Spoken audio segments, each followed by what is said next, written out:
Hello everyone, welcome in science class. आज हम discuss करेंगे कैरेक्टरिस्टिक्स ऑफ सिंथेटिक फाइबर्स। कौन सी खासियतें होती हैं, कौन सी विशेषताएं होती हैं जो सिंथेटिक फाइबर होते हैं या जो मैन मेड फाइबर होते हैं उनकी। तो खासियत ये है कि दे ड्राई अप क्विकली। जब ये भीगे कपड़े होते हैं वो बहुत जल्दी से सूख जाते हैं। दे आर ड्यूरेबल, ये बहुत मजबूत होते हैं। लेस एक्सपेंसिव, कम खर्चीले होते हैं, यानी ये सस्ते में मिलते हैं। रीडली अवेलेबल, आसानी से हर जगह पर मिल जाते हैं। और इनका मेंटेनेंस, इनकी देखभाल और रख रखाव काफ़ी आसान होती है। और इसीलिए बहुत सारे अलग अलग तरह के ड्रेस मटेरियल बनाने के लिए इनका यूज़ किया जाता है। जैसे हमने रेनी डेज़ में, बरसात के दिनों में अम्ब्रेला हमने देखा होगा, छाता हम लोग यूज़ करते हैं। उसका जो ऊपरी पार्ट होता है, अपर पार्ट, वो बना होता है नायलॉन से। और कौन कौन से ऐसी खासियतें हैं जिसके नाते ये ज़्यादा यूज़ किए जाते हैं या ज़्यादा पसंद किए जाते हैं, इसके बारे में आप कुछ डिटेल्स जो हैं वो इकट्ठा करिए कि क्यों सिंथेटिक फाइबर जो हैं वो ज़्यादा प्रिफ़र किए जाते हैं। इसके बारे में कुछ अपनी डिटेल लिखिए और मुझे मेरे व्हाट्सएप नंबर पर, इसी नंबर पर आप मुझे भेज सकते हैं। अब आगे हमको पढ़ना है कि ये प्लास्टिक्स क्या होते हैं और प्लास्टिक्स का यूज़ क्या होता है। तो देखिए, प्लास्टिक्स लिखा हुआ है, तो आपने प्लास्टिक से बहुत सारे आइटम देखे होंगे, बहुत सारे वस्तुएं हम डेली यूज़ करते हैं हम। और वो कौन कौन से आइटम यूज़ करते हैं, तो हमको पता है कि हम सब अगर स्टूडेंट हैं तो हम जो पेन यूज़ करते हैं वो जनरली प्लास्टिक की बनी होती है। हमारे घरों में बहुत सारे सामान प्लास्टिक के बने हुए होते हैं। उसमें आपके जो बाथ टब हो सकते हैं, बाथ मग हो सकते हैं, और भी बहुत सारी प्लास्टिक से बनी हुई चीज़ें हम लोग यूज़ करते हैं। हम अपने आसपास देखेंगे तो एक लिस्ट बनाइए कि कौन कौन से आइटम ऐसे हैं जिनको हम लोग डेली लाइफ में यूज़ करते हैं। ऐसे प्लास्टिक्स के आइटम की एक ज़रा लिस्ट बनाइए। मैं देखना चाहता हूँ कि आप कितने आइटम्स की लिस्ट बना सकते हैं जो प्लास्टिक से बनी हों। तो इसको भी एक पेज पर लिख करके और मेरे व्हाट्सएप नंबर पर आप मुझे भेजिए। प्लास्टिक क्या है, तो plastic is also a polymer. ये भी एक तरह का पॉलीमर है। पॉलीमर के बारे में हमने पढ़ा था कि केमिकल यूनिट्स, छोटी छोटी chemical units, small chemical unit combine करके जो लार्ज केमिकल यूनिट बनाती हैं, जो लार्ज स्ट्रक्चर बनाती हैं, उसको बोलते हैं पॉलीमर। तो इसका मतलब प्लास्टिक भी केमिकल से बना होता है, लेकिन इसमें सभी अलग अलग कई तरह के प्लास्टिक होते हैं और सब में एक तरह का एक केमिकल का अरेंजमेंट एक जैसे नहीं होता है। तो अगर हम लोग यहाँ ध्यान से देखें तो यहाँ पर दो तरह का अरेंजमेंट दिया गया है। पहला दिया गया है लीनियर अरेंजमेंट और दूसरा दिया गया है क्रॉस लिंक्ड अरेंजमेंट। तो लीनियर अरेंजमेंट में एक केमिकल यूनिट दूसरे केमिकल यूनिट से और दूसरी तीसरे केमिकल यूनिट से ऐसा जुड़ती है, यानी एक केमिकल यूनिट जो होती है वो आसपास के केवल दो केमिकल यूनिट से जुड़ी हुई होती है। जबकि अगर हम लीनियर अरेंजमेंट में देखें तो लीनियर अरेंजमेंट में एक केमिकल यूनिट अपने आसपास के कई केमिकल यूनिट से मिली हो सकती है, चारों दिशाओं में अलग अलग केमिकल यूनिट से। तो ये बोलते हैं इसको क्रॉस लिंक्ड अरेंजमेंट। तो लीनियर अरेंजमेंट और क्रॉस लिंक्ड अरेंजमेंट दो तरह के केमिकल अरेंजमेंट से, यूनिट से प्लास्टिक बनते हैं। अब हमको पता है कि प्लास्टिक के जो आर्टिकल्स हैं, जो वस्तुएं हैं, वो बहुत तरह के शेप और साइज में मिलती हैं। आपने देखा होगा अलग अलग तरह से, जो मैंने लिस्ट बनाने के लिए कही है, जब आप वो लिस्ट प्रिपेयर करेंगे तो उसमें आपको पता चलेगा कितने तरह के प्लास्टिक के आइटम्स बनते हैं। तो और इसका एक रीज़न ये भी है क्योंकि ये आसानी से माउल्ड, यानी कि इसको मोड़ा जा सकता है, इसको अलग अलग आकारों में ढाला जा सकता है। जिस हम चाहें, जिस शेप और साइज में उसको माउल्ड कर सकते हैं। तो इसके अलावा प्लास्टिक की और क्या खासियत होती है, तो प्लास्टिक जो होता है इट कैन बी रिसाइकिल्ड। इसको फिर दोबारा यूज़ किया जा सकता है, रिसाइकिल किया जा सकता है, रीयूज़ किया जा सकता है, इसको कलर किया जा सकता है, मेल्ट यानी पिघलाया जा सकता है, रोल किया जा सकता है, इसको शीट्स इसके बनाए जा सकते हैं पतले पतले, और इसको वायर्स के रूप में भी चेंज किया जा सकता है। हमारे घरों में रस्सियाँ लंबी लंबी होती हैं प्लास्टिक से बनी हुई, जिसको यूज़ करते हैं। तो इसीलिए इतने तरह का इसका यूज़ होता है और इसीलिए हमारे घरों में इतने तरह के आइटम्स मिलते हैं। प्लास्टिक की इस खासियत के नाते उसको कई तरह से मोड़ा और कई प्रकार के शेप में ढाला जा सकता है। तो ये तो प्लास्टिक की खासियतें हो गई, उसकी कैरेक्टरिस्टिक, उसकी विशेषताएं हो गई। अब जैसे हमने देखा है कि पॉलीथीन हम लोग यूज़ करते हैं, पॉलीथीन यानी प्लास्टिक के थैले जो होते हैं, प्लास्टिक बैग्स जिसको हम कहते हैं, वो भी आप देखिए वो भी प्लास्टिक से ही बना होता है ना। और देखिए कितनी पतली शीट होती है, कितना पतला उसका आकार होता है। तो ये प्लास्टिक से बने हुए आइटम्स, देखिए यहाँ पर कुछ प्लास्टिक से बने हुए आइटम हैं, हमारे घरों में यूज़ होते हैं। देखिए यहाँ चेयर है, यहाँ बाथ जो टब है जिसको कहते हैं, और यहाँ देखिए खिलौने बने हुए हैं, ग्लास बना हुआ, टम्बलर प्लास्टिक का। अब हम अगर ध्यान से देखेंगे तो हम देखते हैं कि इनको आसानी से मोड़ा जा सकता है। कुछ प्लास्टिक आइटम ऐसे होते हैं अगर हम उनको उस पर प्रेशर डालें, उस पर फोर्स अप्लाई करें तो वो मुड़ जाते हैं, जबकि कुछ प्लास्टिक आइटम ऐसे होते हैं कि उनको अगर उन पर फोर्स अप्लाई किया जाए तो वो टूट जाते हैं, ब्रेक हो जाते हैं। तो वो कैसे होते हैं जो फोर्स अप्लाई करने पर टूट जाते हैं, और वो कैसे प्लास्टिक होते हैं जो फोर्स अप्लाई करने पर मुड़ जाते हैं बल्कि टूटते नहीं हैं। अगर हम तोड़ने की भी कोशिश करें तो जल्दी टूटेंगे नहीं। तो इसके आधार पर प्लास्टिक्स को जो है वो दो तरह के उसके टाइप्स में बांटा गया है। एक को बोलते हैं थर्मोप्लास्टिक। पहली जो टाइप है वो कहलाती है थर्मोप्लास्टिक। जैसे एग्जाम्पल के लिए दिया गया है, इसके कुछ एग्जाम्पल थर्मोप्लास्टिक के जैसे पॉलीथीन और पीवीसी, ये थर्मोप्लास्टिक हैं। तो थर्मोप्लास्टिक क्या होते हैं? थर्मोप्लास्टिक ऐसे प्लास्टिक होते हैं कि अगर उनको हीट किया जाए तो वो बहुत ईजिली बेंड हो जाते हैं, मुड़ जाते हैं। तो इससे क्या होता है कि उससे वो किसी भी आकार में ढाले जा सकते हैं। अगर हम उनको हीट दे दें तो गर्मी पा करके वो अपना शेप चेंज कर सकते हैं। तो उसका एग्जांपल दिया गया है पॉलीथीन और पीवीसी। ये दो ऐसे माने एग्जांपल हैं जो थर्मोप्लास्टिक कहलाते हैं। जबकि अगर हम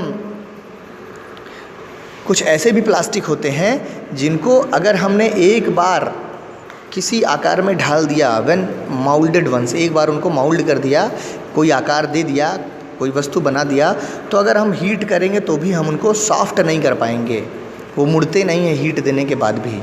तो इस तरह के प्लास्टिक कहलाते हैं थर्मोसेटिंग प्लास्टिक। यानी एक बार उनको हीट दे दिया गया तो वो सेट हो गया, अब हम दोबारा हीट दे करके उनको मोड़ नहीं सकते, पिघला नहीं सकते, उनको मेल्ट नहीं होते। जैसे एग्जाम्पल दिया गया है बेकेलाइट एंड मेलामाइन। अब बेकेलाइट क्या होता है? तो बेकेलाइट एक पुअर कंडक्टर होता है, हीट और इलेक्ट्रिसिटी का हीट पा करके भी ये चेंज नहीं होता है, इसीलिए इसका यूज़ किया जाता है बेकेलाइट का इलेक्ट्रिक स्विच बनाने में। तो हमारे घरों में जो इलेक्ट्रिक स्विच होते हैं वो बेकेलाइट नाम के प्लास्टिक से बनते हैं। मेलामाइन भी एक बहुत अच्छा मटेरियल है और इससे भी बहुत अलग अलग तरह की चीज़ें बनाई जाती हैं।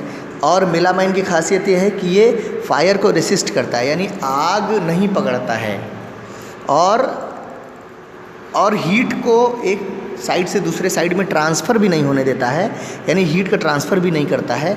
इसीलिए देखिए इसका क्या क्या यूज़ किया जाता है। तो इसका यूज़ किया जाता है फ्लोर टाइल बनाने में, किचन के सामान बनाने में, और ऐसे कपड़े बनाने में जो फायर या आग नहीं कैच करते, विच रेसिस्ट फायर, ठीक है ना।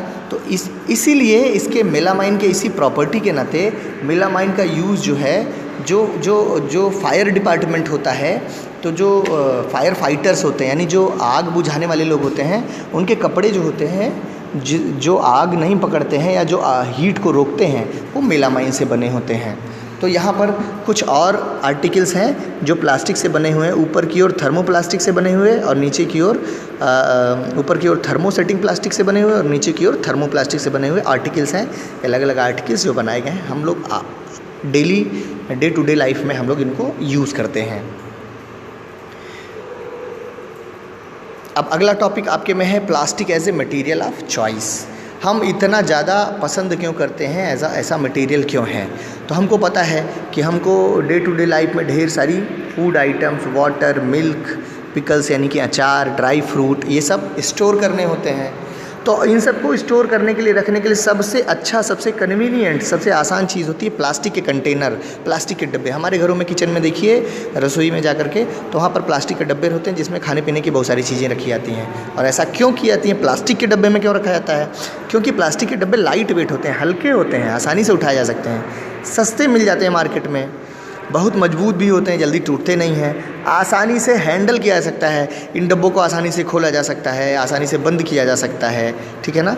तो और दूसरे मटेरियल से, मेटल से ये हल्के होते हैं, अगर हम उनके स्थान पर लोहे के डिब्बे या स्टील के डिब्बे रखें तो वो भारी डब्बे हो जाएंगे, तो इसीलिए हल्के होते हैं। इसीलिए प्लास्टिक जो है इतने ज़्यादा यूज़ किए जाते हैं किचन के सामानों में भी, और तो और कार्स में, एयरक्राफ्ट हवाई जहाज़ों में, स्पेस क्राफ्ट जो स्पेस में जाने वाली जो प्लेन्स होते हैं उसमें ये यूज़ किए जाते हैं। अगर हम काउंट करें तो number of articles which are made from plastics are countless, endless, हम उसको काउंट ही नहीं कर सकते कितने सारे सामान जो हैं वो प्लास्टिक से बने होते हैं। कुछ एग्जांपल यहाँ भी दिए गए हैं, जैसे स्लीपर दिया गया है, फर्नीचर दिया गया है, डेकोरेशन पीसेस दिया गया है, जो हम डेकोरेट करते हैं, सजावटी सामान होते हैं, जैसे हमारे यहाँ फ़ोटो फ्रेम होते हैं, ऐसी सारी चीज़ें होती हैं, तो ये सब प्लास्टिक से बने हुए आइटम आते हैं।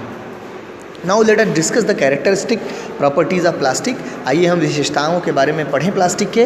तो plastic is non reactive, plastic react नहीं करता है केमिकल से, न एयर से रिएक्ट करता है, न वाटर से रिएक्ट करता है, और ये नहीं करता है रिएक्ट न तो वाटर से न तो एयर से, इसीलिए इस पर जंग नहीं लगती, they are not corroded easily, जंग भी नहीं लगती है, और इसीलिए बहुत सारे केमिकल्स को स्टोर करने के लिए प्लास्टिक का यूज़ किया जाता है, क्योंकि प्लास्टिक क्या होता है, नॉन रिएक्टिव होता है।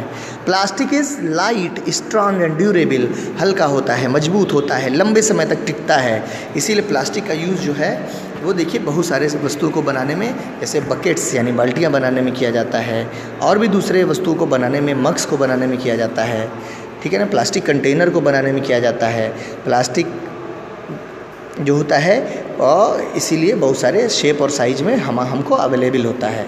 प्लास्टिक्स आर पुअर कंडक्टर्स, ये पुअर कंडक्टर होते हैं, इसलिए हमने आगे पढ़ा भी कि इलेक्ट्रिक वायर के ऊपर कवर इसका लगाया जाता है, नहीं तो इलेक्ट्रिक वायर जो होते हैं मेटल से बने हुए, कॉपर से बने हुए, अगर हम उसको डायरेक्टली टच करेंगे तो हमको इलेक्ट्रोक्यूशन यानी कि हमको बिजली का झटका लग सकता है। इसीलिए उनको कवर करने के लिए जो उनके ऊपर का कवर होता है वो प्लास्टिक कवरिंग होती है। जैसे स्क्रू ड्राइवर होता है, जो पेचकस होता है, उसका हैंडल बनाते हैं हम, वो प्लास्टिक का बना होता है, ठीक है ना, क्योंकि प्लास्टिक क्या होता है, पुअर कंडक्टर होता है, हीट का और इलेक्ट्रिसिटी दोनों का। हमारे घरों में जो हैंडल होते हैं कुकर के, फ्राइंग पैन के और दूसरे बर्तनों के जो हैंडल होते हैं वो भी प्लास्टिक के बने होते हैं, क्योंकि वो हीट को रेसिस्ट करते हैं, वो गर्म बर्तन की हीट को प्लास्टिक नहीं आने देता है और हम आसानी से उसको पकड़ सकते हैं। तो इस तरह से ढेर सारे आइटम्स हैं जो प्लास्टिक के यूज़ किए जाते हैं। अब लास्ट आपका ये जो टॉपिक है, plastic and the environment, plastic और हमारा पर्यावरण, प्लास्टिक हमारे पर्यावरण पर किस तरह से प्रभाव डालता है। तो हम पॉलीथीन यूज़ करते हैं, पॉलीथीन बैग्स यूज़ करते हैं, जिनमें हम सब्जियां और दूसरे सामान लेकर के आते हैं, और लाने के बाद क्या करते हैं, उसको फेंक देते हैं, गार्बेज में चला जाता है, वो कूड़े घर में चला जाता है। ये एक बहुत बड़ा प्रॉब्लम है। क्यों? क्योंकि प्लास्टिक जल्दी से सड़ता नहीं है, गलता नहीं है, डिग्रेड नहीं होता है, ठीक है ना। ये इसको बैक्टीरिया नहीं खाते। जिन चीज़ों को बैक्टीरिया यूज़ कर लेते हैं वो कहलाता है बायोडिग्रेडेबल मटेरियल, यानी बैक्टीरिया उसको डिकम्पोज कर देते हैं, उसको छोटे टुकड़ों में तोड़ करके और उसको सड़ा डालते हैं। लेकिन प्लास्टिक के साथ ऐसा नहीं होता है। तो प्लास्टिक बायोडिग्रेडेबल नहीं है। प्लास्टिक क्या है? तो प्लास्टिक नॉन बायोडिग्रेडेबल आइटम है। यहाँ नीचे लिखा हुआ देखिए, a material which is not easily decomposed by natural process is termed as non biodegradable. तो प्लास्टिक बायोडिग्रेड नहीं होता है, ये सड़ता गलता नहीं है, तो लंबे समय तक पड़ा रहता है और ये उसका नुकसान है। अब अगर हम टेबल देखें, टेबल 3.3, तो अगर हम इस टेबल को ध्यान से देखें तो हमको पता चलेगा कि कौन सा वेस्ट, कौन सा कूड़ा ऐसा है जो जल्दी से डिग्रेड हो जाता है और कौन सा कूड़ा ऐसा है जो जल्दी से डिग्रेड या सड़ता गलता नहीं है। तो जो जल्दी से डिग्रेड हो जाता है उसको बायोडिग्रेडेबल हम बोलेंगे, और जिसको सड़ने गलने में हज़ारों साल लग जाते हैं वो नॉन बायोडिग्रेडेबल होता है। जैसे लिस्ट में नीचे की ओर जो चीज़ें लिखी गई हैं, जैसे मेटल्स हो गया, टिन हो गया, एल्यूमिनियम हो गया और प्लास्टिक हो गया, इनको डिग्रेड होने में या डिकम्पोज होने में 100 से 500 साल लग जाते हैं, इसीलिए नॉन बायोडिग्रेडेबल होता है। और ये एक जगह जहाँ पड़ा रहता है वहाँ सैकड़ों सालों तक पड़ा ही रह जाता है। इसका मतलब ये कूड़ा ख़त्म ही नहीं होता और इस तरह से कूड़ा बढ़ता चला जाता है। और इसीलिए क्योंकि ये सड़ता नहीं है तो ये इन्वायरमेंट फ्रेंडली नहीं होता है और ये पॉल्यूशन पैदा करता है। अब पॉल्यूशन पैदा करता है, अगर इसको हम जला दें तो ये ढेर सारी पॉइजनस गैसेस भी भेजेगा एटमॉस्फेयर में, जो एयर पॉल्यूशन कर देगा। उसमें बहुत सारी जहरीली गैसेज जलती हैं। तो अब बताओ इस प्रॉब्लम को हम कैसे सॉल्व करें? उसको मिट्टी में फेंकेंगे तो सॉइल पॉल्यूशन होगा, और अगर उसको हम जला दें तो एयर पॉल्यूशन होगा। तो हम क्या कर सकते हैं? तो लिखा गया है avoid the use of plastics. इनका यूज़ कम से कम करें, जितना पॉसिबल हो उतना कम यूज़ करें। हम कपड़े के थैले यूज़ करें, अगर हम बाज़ार जाते हैं, मार्केट जाते हैं तो कपड़े के थैले लेकर के जाएं, ठीक है ना, या जूट के थैले लेकर के जाएं। और क्या कर सकते हैं? और दूसरी बात यह है कि जो हमारे घर का प्लास्टिक है उसको हम रिसाइकिल होने के लिए, जो हमारे घर पर आपने देखा होगा ना कि कुछ लोग आते हैं जो आपके यहाँ से जो ख़राब सामान होते हैं उनको लेते हैं, स्क्रैप्स लेते हैं, उनको लेने वाले, कूड़ा लेने वाले, तो उनको प्लास्टिक की चीज़ें हम दे सकते हैं। तो वो प्लास्टिक की चीज़ें वो क्या करेंगे? रिसाइकिल कर लेंगे, जिससे उससे दूसरा सामान बन जाएगा, और वो प्लास्टिक जो है वो फेंका नहीं जाएगा, वो पॉल्यूट नहीं करेगा, ठीक है। और आमतौर पर जो थर्मोप्लास्टिक होते हैं उनको रिसाइकिल कर लिया जा सकता है।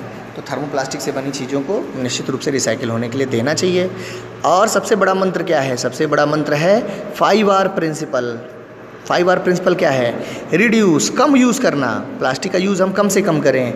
रीयूज़, हम दोबारा फिर यूज़ करें। अगर हमारे पास प्लास्टिक का बैग है तो हम उसको धुल करके दोबारा यूज़ कर सकते हैं। रिसाइकिल, उसको दोबारा से रिसाइकिल होने के लिए दें। रिकवर करें, अगर हमने गंदगी फैला दी है, ज़मीन में प्लास्टिक कर दिए हैं, तो प्लास्टिक को इकट्ठा करके एक जगह कूड़ेदान में डाल दें। और रिफ्यूज़, और हम प्लास्टिक की चीज़ों को लेने से मना करें। अगर कोई प्लास्टिक में हमको सामान दे रहा है तो हम उसको मना करें, नहीं भैया प्लास्टिक में मत दीजिए हमको प्लीज़, मैं अपना, मेरे पास कॉटन का बैग है, आप मुझे इसमें अपने सामान दीजिए। तो अगर हमने ये सब आदतें अपनाई तो निश्चित रूप से हम अपनी धरती को बचा सकेंगे, और हम लंबे समय तक एक पॉल्यूशन फ्री एनवायरनमेंट में रह सकेंगे, और हमारी आगे आने वाली जो पीढ़ियां हैं उनको भी किसी तरह की कोई प्रॉब्लम नहीं होगी। तो इस तरह से हम लोगों ने सीखा। अब हमें और भी क्या करना चाहिए? तो लिखा है do not throw plastic bag in water bodies, नालियों में और सड़कों पर प्लास्टिक की चीज़ें ना फेंकें। कॉटन बैग लेकर के अपना सामान लेने जाएं जब शॉपिंग करने जाएं, और कम से कम प्लास्टिक का यूज़ करें।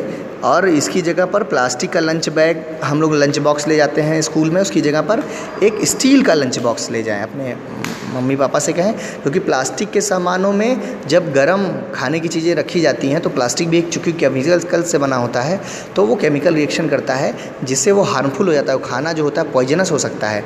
लंबे समय तक अगर हम प्लास्टिक के सामानों में बना रखा खाना खाएंगे तो हमारे हेल्थ के लिए दिक्कत हो सकती है, और बहुत सारी बीमारियाँ, जिनमें कैंसर भी है, ऐसी बीमारियाँ हो सकती हैं। तो इसीलिए अब हम लोगों ने ये सब समझ लिया है। एक्सरसाइज के कुछ क्वेश्चन करेंगे आगे आने, कल मैं कुछ एक्सरसाइज कराऊंगा, कुछ कीवर्ड्स कराऊंगा, ये सारी चीज़ें हम लोग कराएंगे। तो